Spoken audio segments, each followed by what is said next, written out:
Okay, Assalamualaikum warahmatullahi wabarakatuh. Hari ini kita masuk kepada bab 8 iaitu cabaran pengurusan dan pembangunan masa kini. So ini slide yang lama yang saya dah bagi dalam Google Classroom.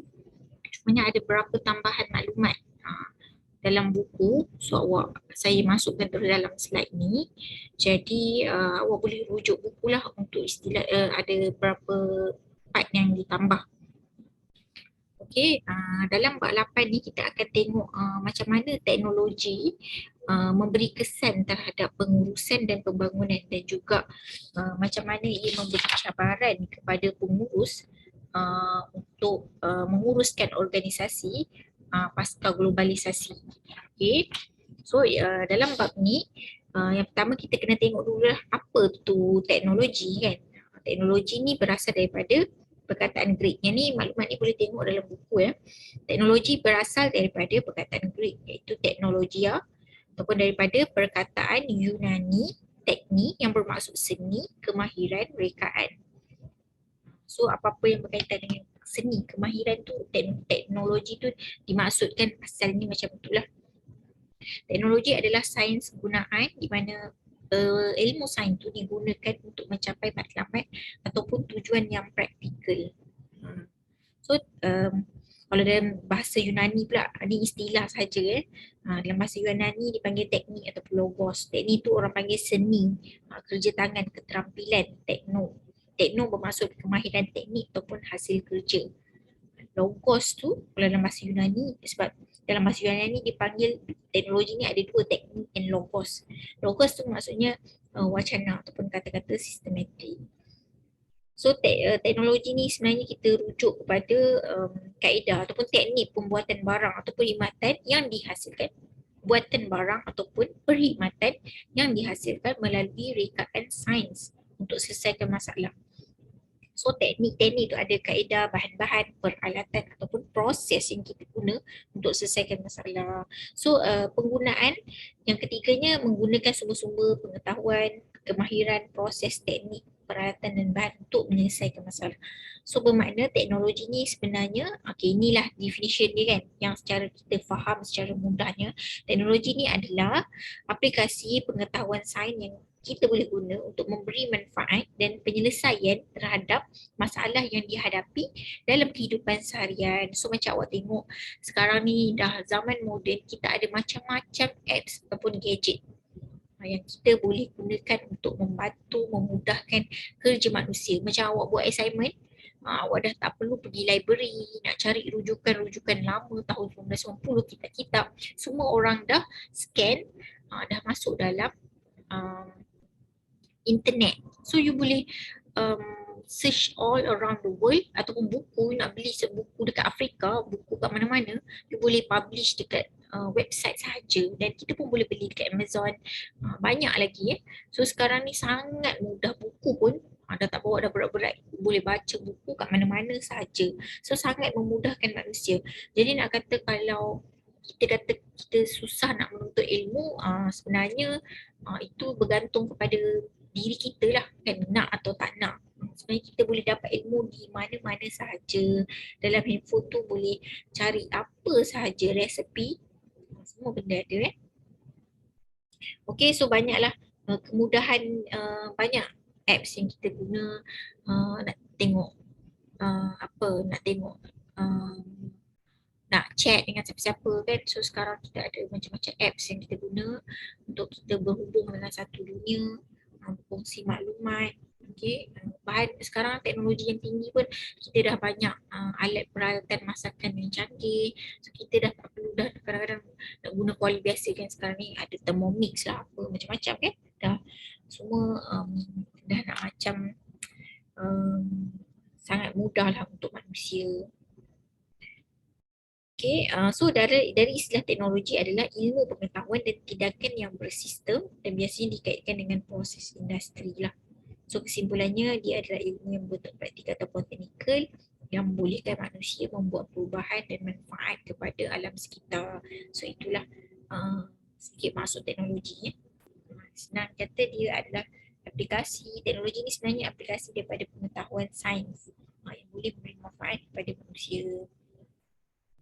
So Robert McGinn juga membahagikan teknologi kepada 4 maksud, iaitu produk material buatan manusia ada rekaannya, teknologi juga adalah jenis teknologi juga adalah bentuk aktiviti kebudayaan manusia, teknologi juga adalah satu perusahaan kemasyarakatan yang menyeluruh semua masyarakat sama-sama terlibat dengan teknologi. Okay. Teknologi dari aspek Islam juga adalah cabang ilmu yang praktikal sebenarnya kan, untuk mencapai tujuan praktikal yang sebenar. Maksudnya kalau ikutkan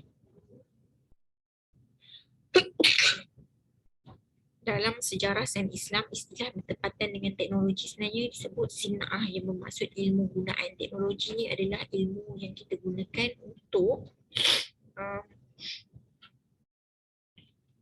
untuk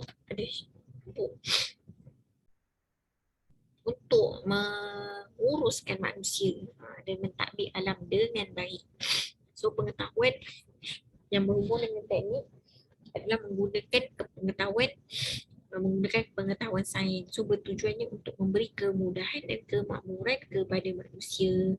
So teknologi kalau dalam Islamnya, teknologi ni sepatutnya memberi manfaat tanpa ada unsur kerosakan dan tidak terkeluar daripada etika ataupun prinsip ataupun dasar Islam. Teknologi adalah satu pengetahuan kemahiran yang memberi fokus kepada cara menggunakan ciptaan sains untuk membantu kehidupan manusia. Sepatutnya macam itulah. Untuk kita bila gunakan teknologi, kita kena ada berlandaskan etika yang betul. Contohnya apa apps yang ada, apps azan, apps haji. Dan sekarang ni kan macam kita ada e-book nak baca. So kalau kita tak hafal, kita boleh buka je e-book. So nak tahu bila waktu azan ke, nak tengok waktu kiblat ke. Dan kita ada apa FB untuk ruang berdakwah. Jadi sebenarnya teknologi ni dia ada unsur rosak juga ya, kalau kita salah guna. Kan orang post benda-benda yang tak baik ke, video lucah ke, apa pun merosakkan manusia ataupun hiburan yang melampau. Jadi kalau dalam Islam sepatutnya teknologi ni kita gunakan elakkan daripada unsur kerosakan dan yang kena ada memberi manfaat kepada manusia. So kita pun boleh juga guna teknologi ni untuk jual produk, mencari maklumat dan sebagainya. So ciri-ciri teknologi daripada sudut pandang Islam, yang pertama mestilah menerima wahyu daripada sebagai sumber ilmu. So teknologi tu mestilah berasaskan daripada sumber Al-Quran dan As-Sunnah sebenarnya kan asalnya. So dan kita akan gunakan kaedah penyelidikan melalui ilmu saintifik. Tapi mesti datang daripada Al-Quran lah kan semua. Contohnya apa kejadian manusia, semua tu adalah ilmu asasnya adalah sains tu sebenarnya ada dalam Al-Quran. Yang kedua, teknologi juga bersifat Rabbani. Rabbani ni maksudnya mematuhi bersifat ketuhanan. Okay, semuanya teknologi ni mesti ada peran Allah dalam perwujudan proses alam dan sebab akibat. Dan juga kena ada kaitan dengan prinsip dan hukum Islam.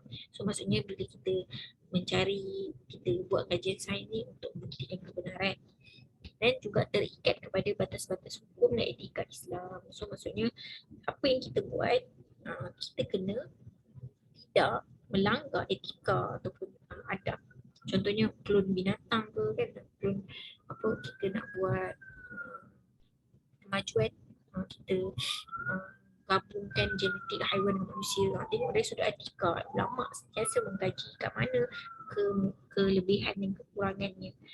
Okey, boleh ke tidak, mungkin dari sudut kita menggunakan binatang untuk ubat penyakit ke apa ke kan. So semuanya kena ikut etika yang betul. Contohnya boleh ke kita klon manusia, ada apa mudarat, apa masalah dia.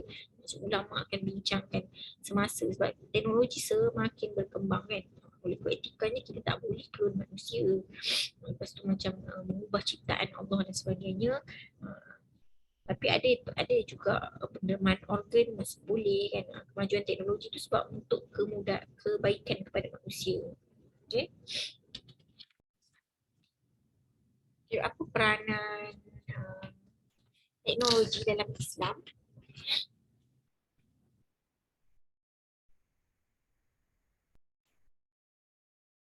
Okay, peranannya adalah membantu manusia mengenali Allah sebagai pencipta alam.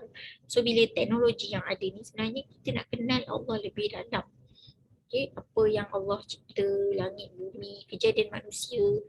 So bila kita ada teknologi tu sebenarnya kita kaji, kita galak untuk kita terus berfikir. Contohnya macam kemajuan sekarang kan kita ada YouTube, kita boleh tengok video macam mana baby dalam kandungan kita dah ada alat perubatan yang moden yang boleh masuk dalam badan manusia ni, boleh tengok baby perkembangan kan, kita boleh tengok benda-benda yang kita tak boleh tengok lah, contohnya binatang je boleh tengok kat YouTube tu, kita dah boleh tengok detail.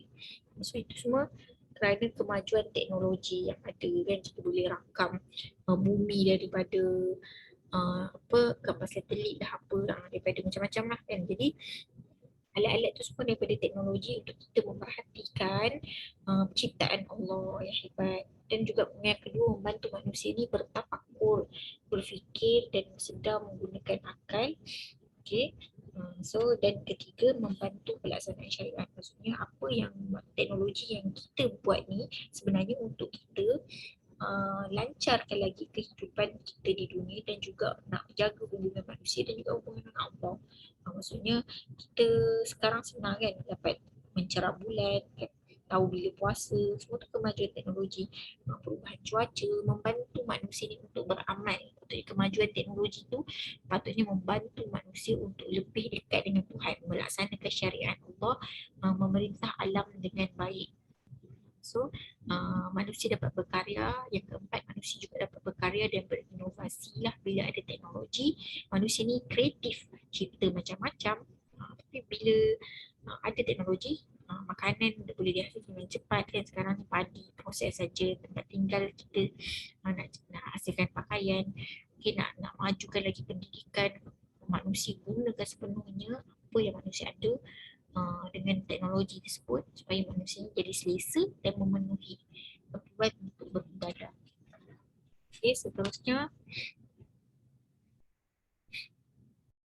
Okay, ini baru masuk. Tadi kita nak tengok teknologi tu dari sudut Islam.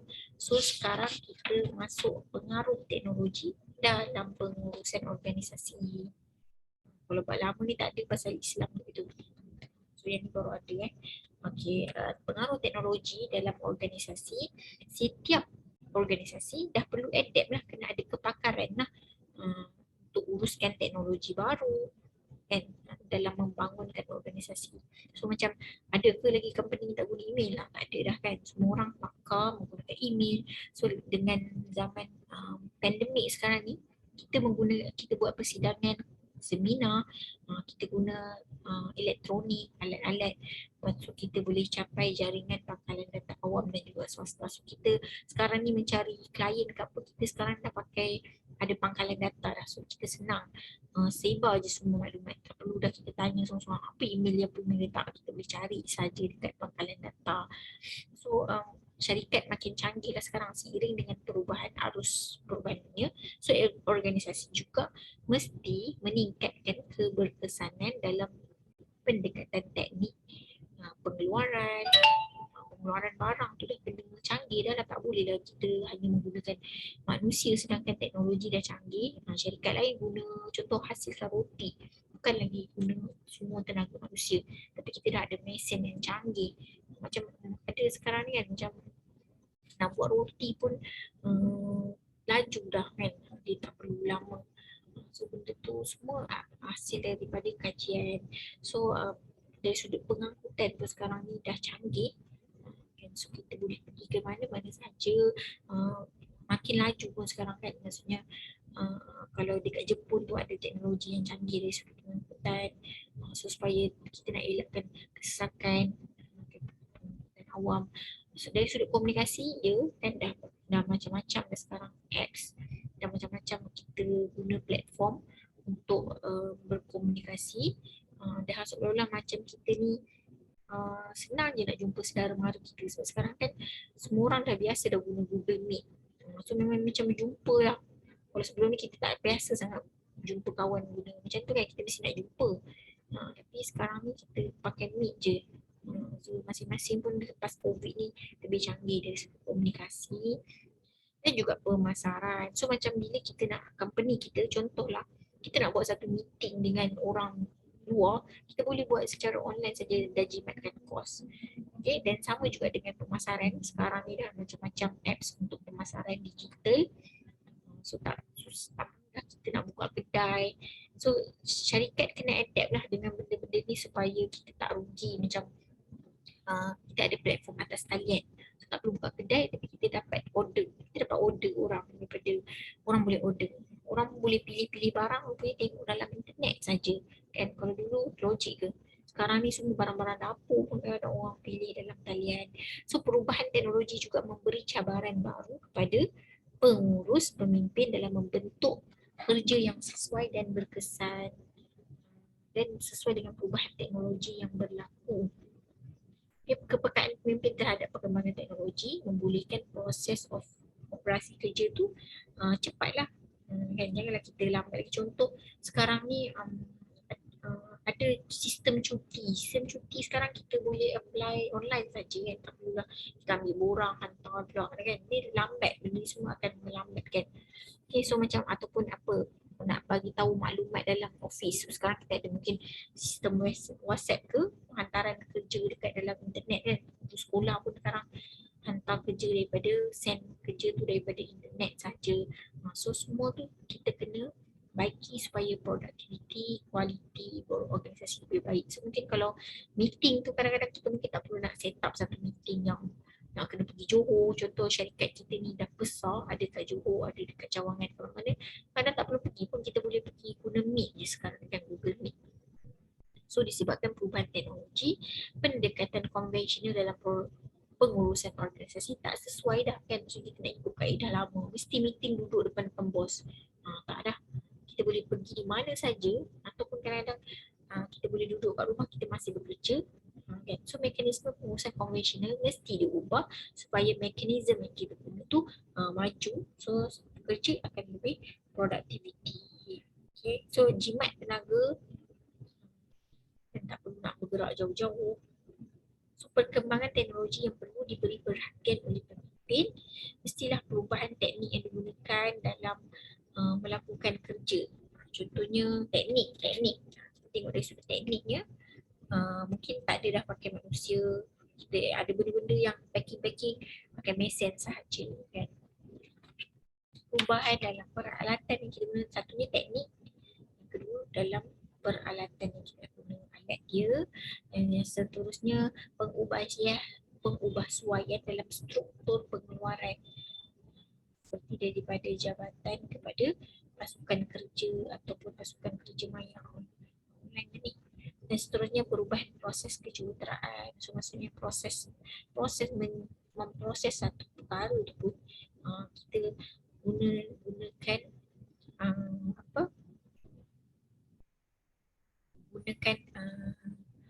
proses kejuruteraan yang moden. So kita tak perlu nak guna peralatan mekanikal. Okey, sampai kebaikan. So kita jangan lupa jugalah bila adanya teknologi, kadang-kadang pekerja menjadi kecewa sebab kita ni macam bekerja dengan sistem, dengan robot. So kita dah tak ada lagi elemen human touch. Kerana macam contohlah pensyarah pun dia kan bercakap dengan komputer, buat record. So macam tak bercakap dengan student kan. So jadi dia akan jadi rasa hilang nilai kemanusiaan tu. Sebab kita banyak sangat mungkin terlalu teknologi. Inilah dia.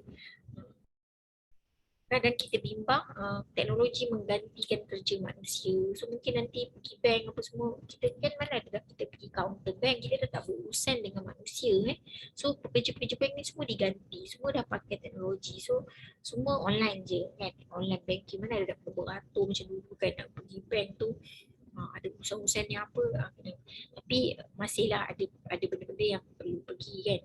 Tu maksudnya masih lagi kita memerlukan manusia. Takut nanti lepas ni semua kerja manusia telah boleh diganti oleh mesin. So manusia pun tak ada kerja lah kan. Jadi kualiti dan proses pembaikan berterusan mestilah sentiasa dilihat. Okay.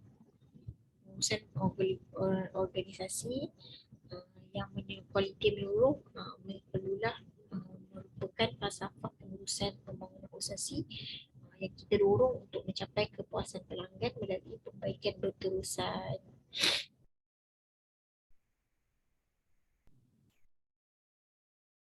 Okay, so isu-isu dan kualiti dalam proses perbaikan berterusan, sebenarnya bila kita um, kena jaga juga kualiti ya. Jadi sebenarnya tak ada sempadan pada kualiti perkhidmatan. Oleh itu sebenarnya kita masih boleh boleh buat perkhidmatan yang maju. Oleh itu tindakan memajukan secara berterusan mesti dilakukan berterusan. Dia tak ada limit.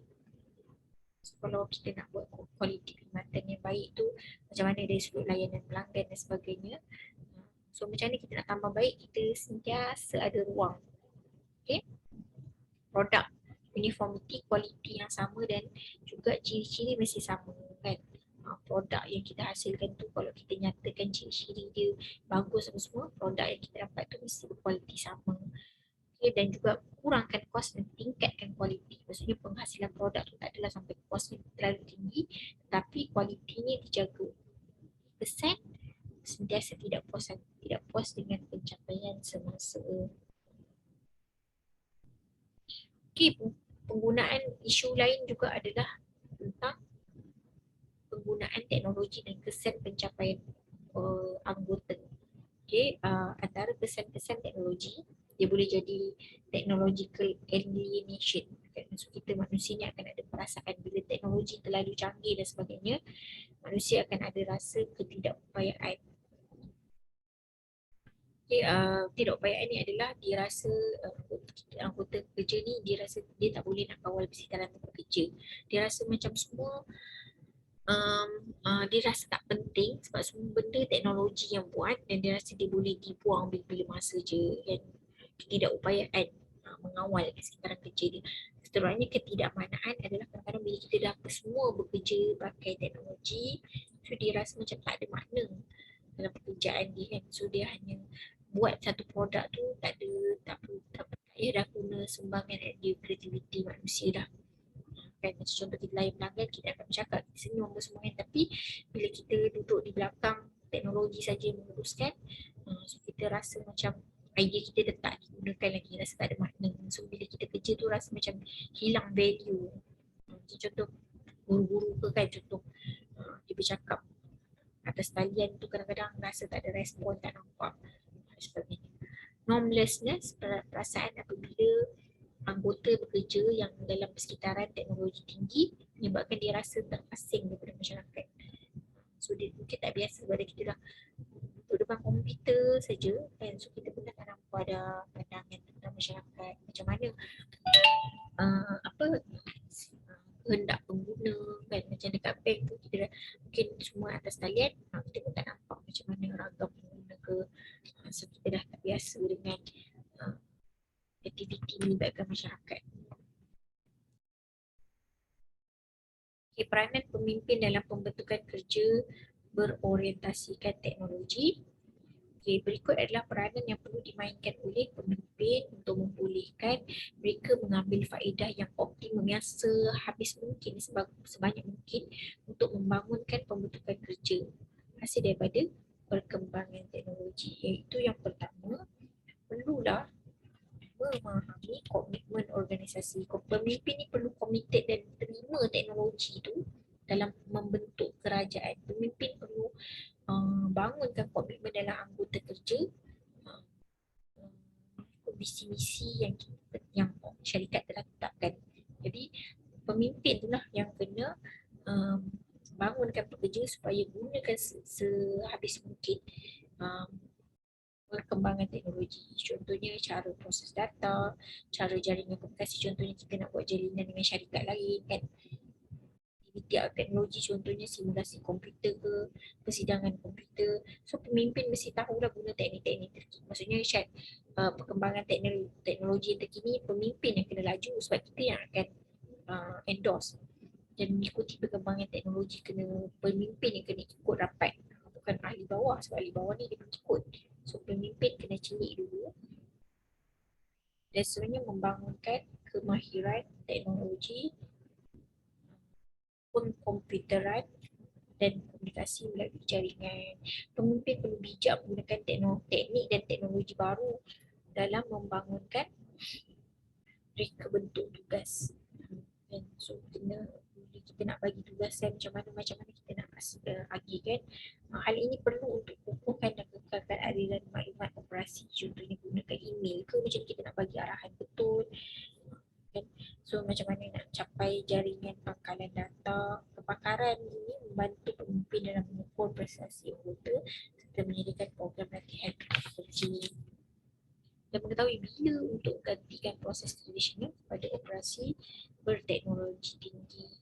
So, memang bersedialah pemimpin kena bersedia tengok apa kemajuan-kemajuan yang ada, kita kena bersedia untuk sampai satu masa kita kena ganti kaedah lama ni dengan kemahiran baru. Itu pun bergantung pada kewangan syarikat juga. Seterusnya memastikan dan menggalakkan inovasi teknologi yang kreatif. Okay, operasi maya dapat menggerakkan idea yang baik tentang aplikasi teknologi yang digunakan.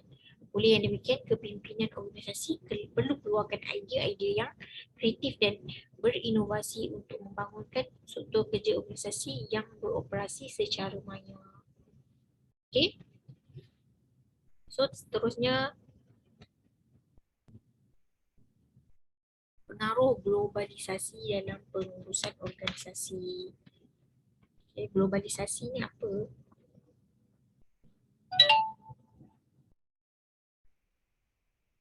Okay, pengaruh organisasi memberi kesan kepada usaha untuk membangunkan organisasi sebab semua aspek pembangunan mesti terdedah kepada persaingan global.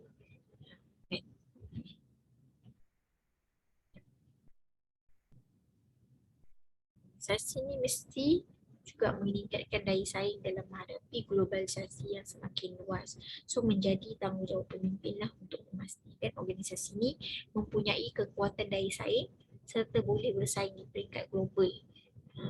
Syarikat dia kena sama-sama boleh bersaing. Orang lain platform-platform yang canggih-canggih, dah guna apps yang canggih-canggih pun semua, kita kena sama-sama gunakan kemajuan yang ada. Pemimpin perlu memastikan setiap sumber yang dimiliki mampu dipertingkatkan dari sudut kualiti, efektifan dan keefisienan kos, ketepatan masa, produktiviti. Ya, supaya ada penambahbaikan. Globalisasi ni pula dia muncul pada tahun dalam abad 20-an.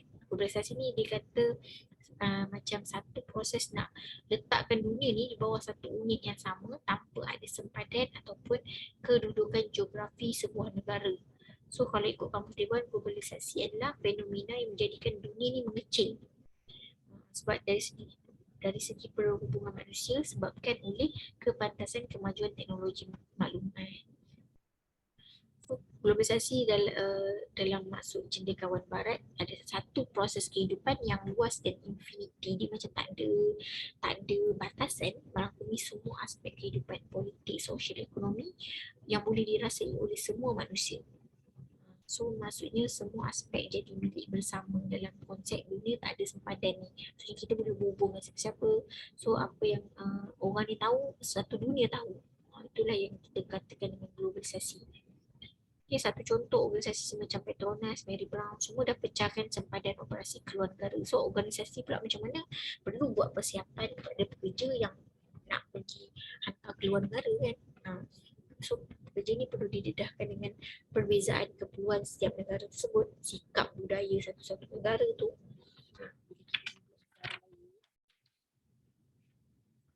Okay. Seterusnya ciri-ciri pemimpin global. Ciri-ciri pemimpin global ni mestilah mempunyai fikiran global, itu dia boleh berfikir secara konseptual merentasi ruang lingkup geopolitik. Maksudnya kita geopolitik ni maksudnya geografi satu kawasan tu, contoh kat Sarawak, Sabah macam mana, negara orang putih macam mana kan, budaya-budaya yang kompleks kerana boleh beri kesan kepada prestasi organisasi. So dia kena berfikir dari sudut yang luas, kita tak boleh fikir dari sudut negara Malaysia saja. Tengok dari sudut yang luas, mempunyai satu set kemahiran kepimpinan dan gelagat organisasi yang global. Global ni macam orang kata tanpa sepadan nak fikir macam tu. Maksudnya sebab kita faham budaya setiap masyarakat tak sama, tapi bila tidak ada pemimpin ni dia boleh masuk dalam dalam mana-mana budaya lah, budaya timur, budaya barat. Maksudnya dia ni bersifat holistik, mempunyai kemampuan untuk membina pasukan antara budaya yang kesan. So kalau ada budaya berbeza, dia boleh uh, kata menyatu padukan. So pasukan kita tu tak semestinya orang Malaysia je. Sebab sekarang ni kita kadang-kadang mungkin ada tim luar negara kan yang dan berbincang secara online dan sebagainya. Jadi kita kena um, apa, pemimpin tu mesti orang yang boleh membina pasukan tu supaya kuat, mempunyai tenaga, kemahiran dan bakat sebagai penghubung ataupun jurucakap global, dan juga ada kemahiran sebagai ejen perubahan global.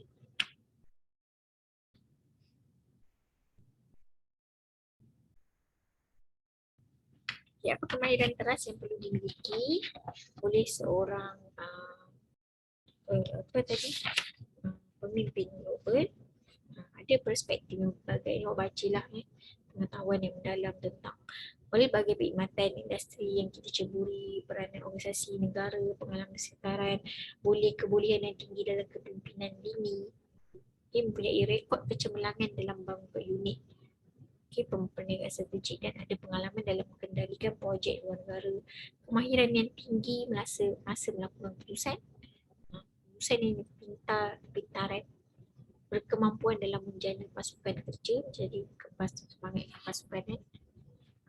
Celik komputer, confirm lah, dan kemahiran mengendalikan perundingan, berkebolehan bertindak sebagai ejen perubahan, berpandangan jauh, dan juga kemahiran mendelegasi tugas besar, kemahiran membahagikan tugas dengan berkesan. Okey. So itu saja dalam bab 8.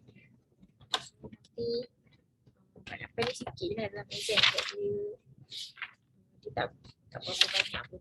Okey, so terima kasih kepada semua pelajar, boleh baca buku lah untuk kefahaman lanjut. Sekian, terima kasih.